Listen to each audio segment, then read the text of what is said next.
গাজা টেনে নিষিদ্ধ তরুণী এখন বিশ্বের দ্রুততম মানবী। কি উজ্জ্বল ভবিষ্যৎ সামনে। এমনকি অলিম্পিকে দারুণ কিছু করে ফেলার সম্ভাবনাও ওকে দিয়েছিল তার পারফরমেন্সে।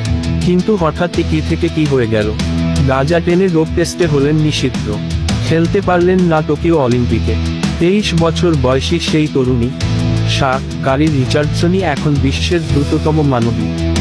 হাঙ্গেরির বুদাপেস্টে চলছে বিশ্ব অ্যাথলেটিক্স চ্যাম্পিয়নশিপ। মেয়েদের 100 মিটার ইভেন্টে জ্যামাইকার আধিপত্য গড়িয়ে দিয়ে সোনা জিতেছেন রিচার্ডসন। জ্যামাইকান দুই স্প্রিন্টার শেরিকা জ্যাকসন ও শেলি অ্যান ফ্রেজার প্রাইসকে কয়েক মিটার পেছনে ফেলে দ্রুততম মানবীর মুকুট পড়েছেন এই আমেরিকান। বিশ্ব চ্যাম্পিয়নশিপে রেকর্ড 10.65 সেকেন্ড টাইমিং গড়ে সোনা জিতেছেন রিচার্ডসন। দ্বিতীয় হয়েছেন জ্যাকসন, 10.72 সেকেন্ডে জিতেছেন রূপা। আর টোকিও অলিম্পিকে সোনা জেতা ফ্রেজার প্রাইস 10.77 সেকেন্ড সময়ে দৌড় শেষ করে জিতেছেন ব্রোঞ্জ। রিচার্ডসনের ট্র্যাকের জীবনটা সিনেমার গল্পকেও হার মানাবে। এই স্প্রিন্টারের ক্যারিয়ারই শেষ হতে বসেছিল।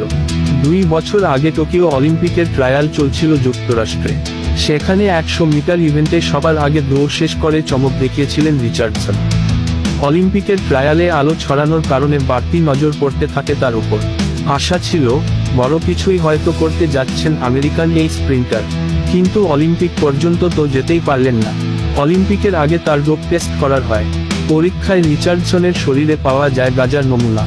এ ঘটনায় 1 মাস নিষিদ্ধ হলে টোকিও অলিম্পিকে আর যাওয়া হয়নি রিচার্ডসনের। পরে জানিয়েছিলেন মায়ের মৃত্যু শোকে তিনি গাঁজা সেবন করেছিলেন। ওই নিষেধাজ্ঞায় ক্যারিয়ার হুমকির মুখে পড়ে গেলেও এই তরুণী হাল ছাড়েননি। নিজেকে আবার গড়েছেন, যার পুরস্কার তিনি পেলেন বিশ্ব